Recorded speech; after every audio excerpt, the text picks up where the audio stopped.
जिसने इस दुनिया को न्याय, समानता और नेतृत्व का सबक सिखाया। आज इसी धरती के लोग और इसी समाज के लोग अपने अधिकारों के लिए संघर्ष कर रहे हैं। यह कैसा विरोधाभास है और यह कैसी विडंबना है। हम सम्राट अशोक के वंशज हैं। हम उस विरासत से आते हैं जिसने दुनिया को दिखाया है कि सत्ता तलवारों से नहीं बल्कि विचारों और न्याय से चलती है। साथियों, हमारी विरासत जो है वो सम्राट अशोक और चंद्रगुप्त मौर्य जैसे महान वीरों की है, जिन्होंने भारत को एकजुट किया और न्याय और धर्म को शासन का आधार बनाया। एक ऐसा भारत बनाया जहां हर जाति, हर वर्ग, हर समुदाय के लोगों को समानता का अधिकार मिले।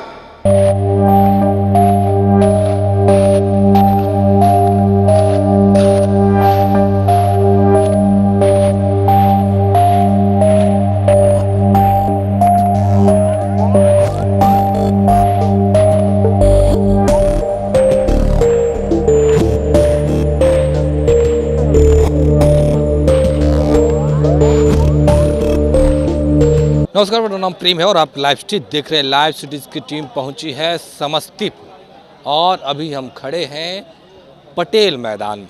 देखिए, यहाँ पर निशिकांत सिन्हा पहुँचे हैं। निशिकांत सिन्हा समाज सेवी है, बिहार के कई यात्रा कर चुके हैं, बिहार को घूम घूम कर जान रहे हैं। देखिए, निशिकांत सिन्हा मंच से खूब गरजे हैं परिवारवाद को लेकर या फिर जो उनके सपने हैं, बिहार कैसे पिछड़ रहा है, तमाम चीज़ों को लेकर क्या कुछ कह रहे हैं मंच से। सबसे पहले हम आपको वो सुनवाते हैं। आज इसी धरती के लोग और इसी समाज के लोग अपने अधिकारों के लिए संघर्ष कर रहे हैं। यह कैसा विरोधाभास है और यह कैसी विडंबना है। हम सम्राट अशोक के वंशज हैं।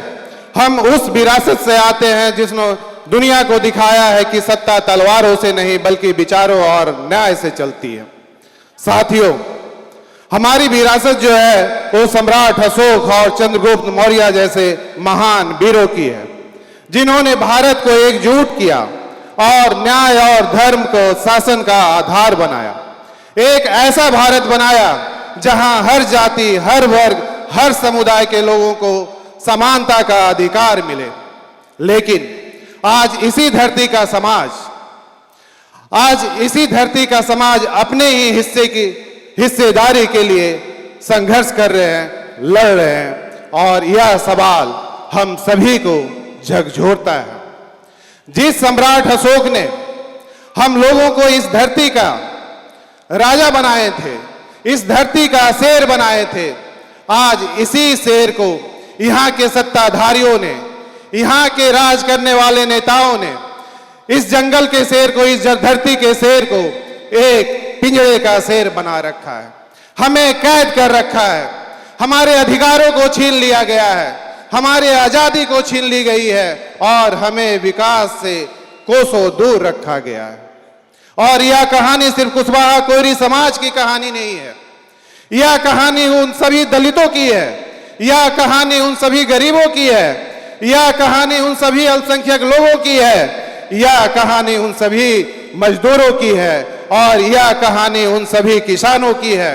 यह कहानी उन सभी लोगों की है जो आज भी अपना अधिकारों के लिए लड़ रहे हैं। यह कहानी उन सभी लोगों की है जो आज भी अपने हिस्सेदारी के लिए लड़ रहे हैं। और आखिर यह हमारे साथ ऐसा व्यवहार क्यों? साथियों, मैं आप लोगों को बताना चाहता हूं कि जब सम्राट अशोक का शासन था तो उनके शासन में किसी को डराया नहीं जाता था, उनके शासन में किसी को बांटा नहीं जाता था, उनके शासन में किसी को विकास से दूर नहीं रखा जाता था, उनके शासन में किसी को दरकिनार नहीं किया जाता था। उनका जो शासन था वो न्याय, समानता पर आधारित था और उनके शासन में सभी को समानता का अधिकार दिया जाता था। लेकिन आज का शासन और आज का शासक क्या कर रहा है ये आप सभी को भाली भांति पता है। आज इस राज के सत्ता में बैठे लोग हमें बांटने की कोशिश कर रहे हैं ताकि हम संगठित ना हो सके। हमें जातियों के हिसाब से तोड़ा जा रहा है ताकि हम आर्थिक, सामाजिक और राजनीतिक रूप से कमजोर रह सके।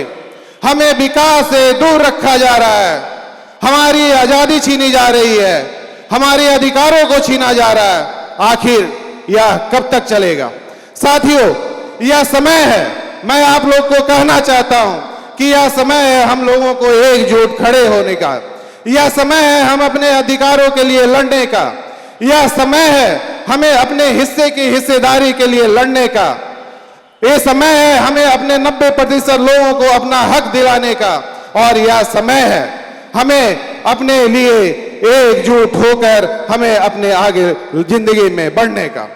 साथियों, मैं आप लोगों को बताना चाहता हूं कि बिहार के इस राज्य के सत्ता में बैठे लोग हमारे समाज के साथ, हमारे दलितों के साथ, हमारे अल्पसंख्यक लोगों के साथ, हमारे गरीबों के साथ पाप नहीं बल्कि महापाप का काम किए।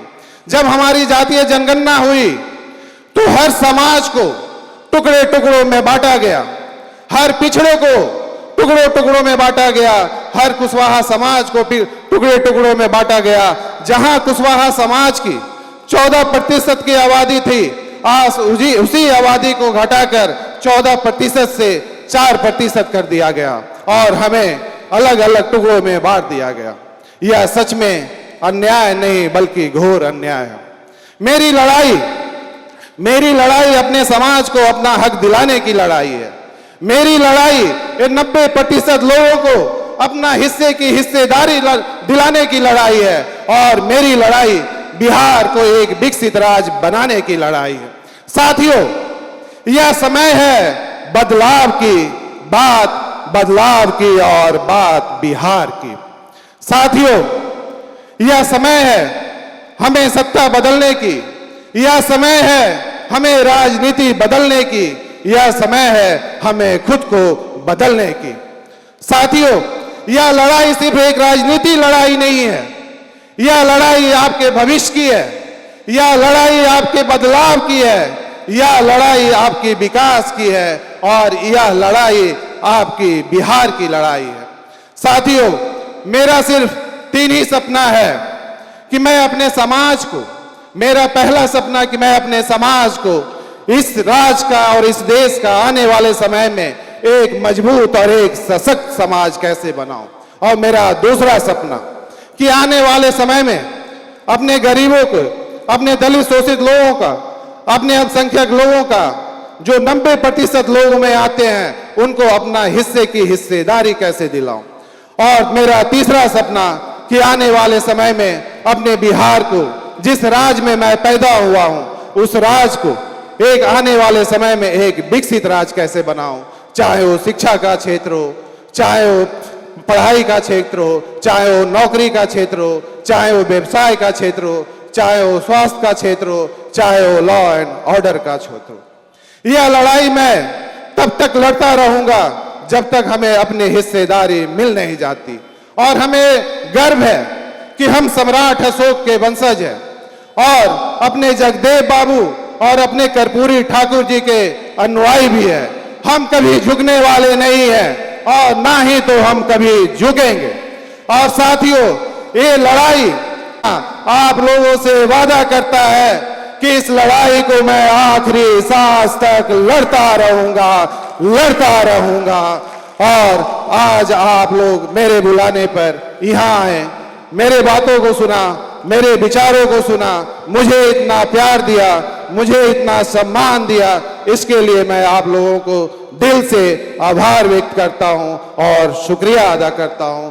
और इसी के साथ मैं अपने बातों को विराम देता हूं। जय हिंद, जय बिहार, जय समस्तीपुर, जय सम्राट, जय जगदेव, जय कर्पूरी ठाकुर जी और जय समस्तीपुर, जय भीम, जय कला, जय कला। तो अभी आप निशिकांत सिन्हा को सुन रहे थे, तमाम चीज़ों को लेकर क्या कुछ कहा उन्होंने, आपने सुना है किस तरीके से निशिकांत सिन्हा जो वर्तमान की सरकार की बात करे या फिर पहले जो सरकार में लोग थे, उन तमाम चीज़ों को लेकर किस तरीके से गरज रहे थे, वो भी हमने आपको सुनवाया।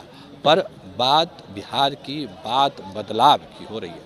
देखिए 2025 में बिहार में विधानसभा के चुनाव होने हैं, पर अभी निशिकांत सिन्हा पार्टी का घोषणा नहीं किए, लोगों का मियाज टटोल रहे। क्या कुछ करे थे मंच से वो भी हमने आपको सुनवाया। फिलहाल के लिए इतना ही, बने रहे लाइव के साथ। धन्यवाद।